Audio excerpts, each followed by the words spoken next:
Assalamualaikum warahmatullahi wabarakatuh. Perkenalkan, nama saya Syifatul Mahfiroh. Saya dari kelas 12 MPLB 1. Di sini saya akan menjelaskan materi bab 1, yaitu memahami arsip dan kearsipan. Yang pertama, pengertian arsip. Secara etimologis, asal-usul kata arsip berasal dari bahasa Yunani, yaitu archium, yang bermakna peti untuk menyimpan sesuatu. Dalam bahasa Latin, arsip dikenal dengan nama velum atau bandel, yang artinya tali atau benang. Sementara itu, arsip dalam bahasa Inggris dikenal dengan 3 istilah, yaitu archive yang bermakna kumpulan atau warkat, record yang bermakna catatan, dan file yang bermakna sekumpulan informasi. Dalam bahasa Belanda, arsip dikenal dengan istilah archief yang bermakna warkat. Sedangkan dalam bahasa Jerman, arsip dikenal dengan istilah archivalen yang juga bermakna warkat. Simpulannya, secara asal-usul katanya, kata arsip berarti kumpulan catatan yang menyimpan suatu informasi. Secara definisi, arsip adalah catatan, record atau warkat yang ditulis, dicetak, atau ditik dalam bentuk huruf, angka, atau gambar yang mempunyai arti atau tujuan tertentu sebagai bahan komunikasi dan informasi yang terekam pada berbagai media.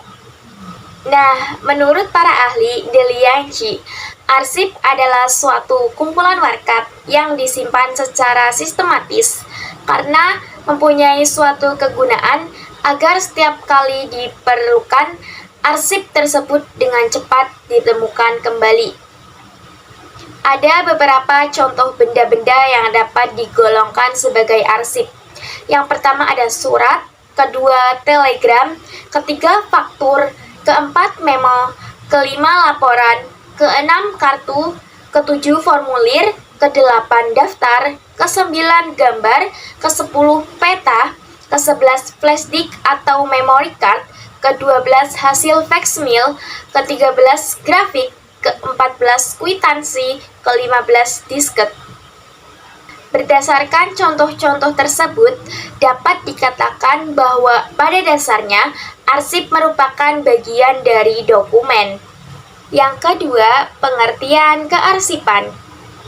Secara definisi, pengertian kearsipan adalah suatu proses mulai dari penciptaan, penerimaan, pengumpulan, pengaturan, pengendalian, pemeliharaan, penawaran, hingga penyimpanan arsip atau warkat menurut sistem tertentu.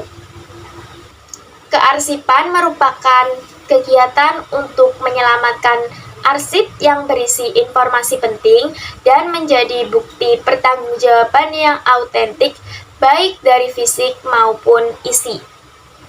Oleh karena itu, arsip harus disimpan dengan baik dengan suatu sistem sehingga memudahkan jika suatu ketika arsip tersebut dibutuhkan kembali. Nah, jadi tadi pengertian kan udah. Sekarang kita ke jenis-jenis arsip.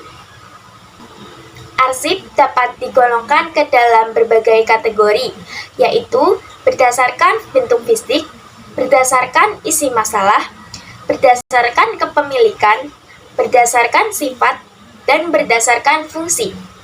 Jenis-jenis arsip yang pertama ada berdasarkan bentuk fisik. Menurut bentuk fisik, arsip dapat digolongkan menjadi 2 jenis, yaitu arsip berbentuk lembaran. Arsip jenis ini adalah kumpulan berkas yang berupa lembaran seperti kertas, contohnya surat, kwitansi, faktur, dan foto. Kemudian, arsip berbentuk non-lembaran. Arsip jenis ini adalah kumpulan berkas yang bukan berupa lembaran, melainkan benda atau media penyimpanan lain. Contohnya, disket, flashdisk, dan rekaman pada pita kaset. Yang kedua, berdasarkan isi masalah. Menurut isi dan masalah, Di dalamnya, arsip digolongkan menjadi 5 jenis, yaitu 1. Arsip keuangan. Arsip keuangan adalah semua berkas yang berisi catatan-catatan mengenai masalah keuangan, seperti catatan bukti pengeluaran, bukti pemasukan, bukti piutang, dan lain-lain. Contohnya, kwitansi, struk, cek, dan kartu kredit. 2. Arsip inventaris. Arsip inventaris adalah berkas-berkas yang berhubungan dengan barang-barang yang menjadi aset suatu perusahaan atau organisasi tertentu.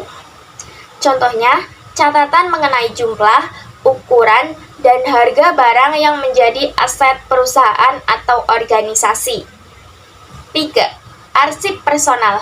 Arsip personal adalah semua berkas yang berkaitan dengan masalah kepegawaian. Biasanya berkas ini disimpan oleh bagian personalia dari perusahaan tersebut. Arsip ini berisi data-data pribadi pegawai atau pekerja dalam suatu perusahaan. Contohnya, surat lamaran pekerjaan, daftar hadir, dan surat keputusan. 4. Arsip penjualan.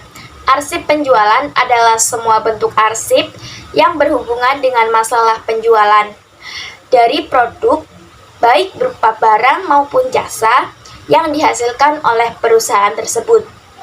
Arsip ini biasanya digolongkan berdasarkan jenis produk dan waktu transaksi, baik berupa harian, bulanan, atau tahunan.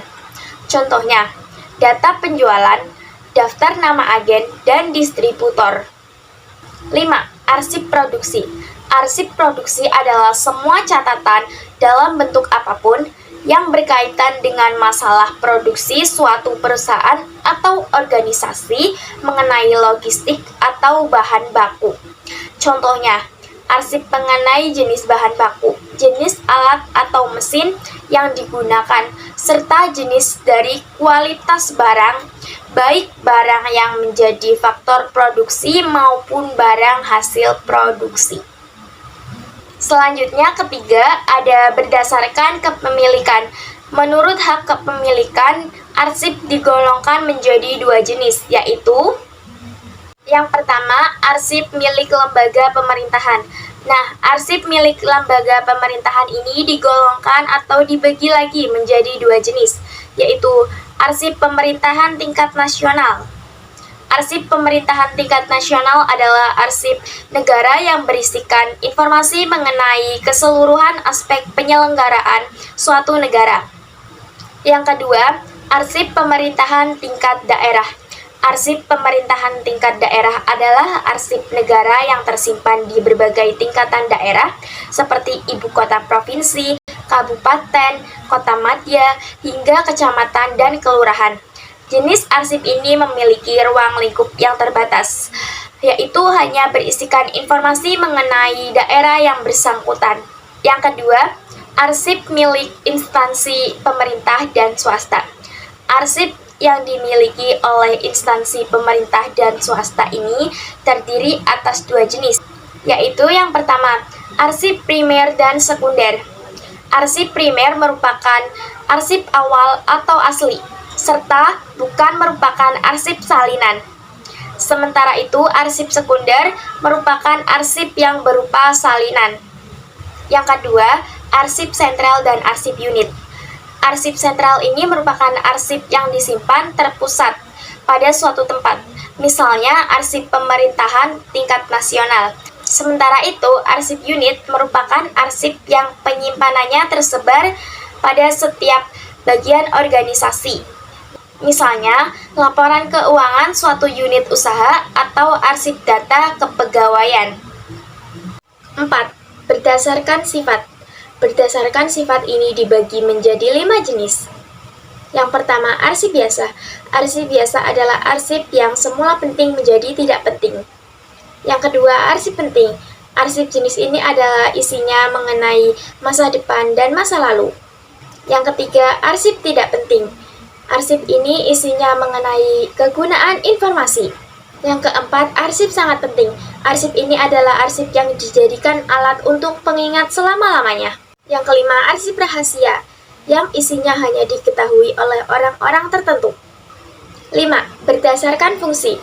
Berdasarkan fungsi ini digolongkan menjadi dua jenis, yaitu arsip dinamis dan arsip statis.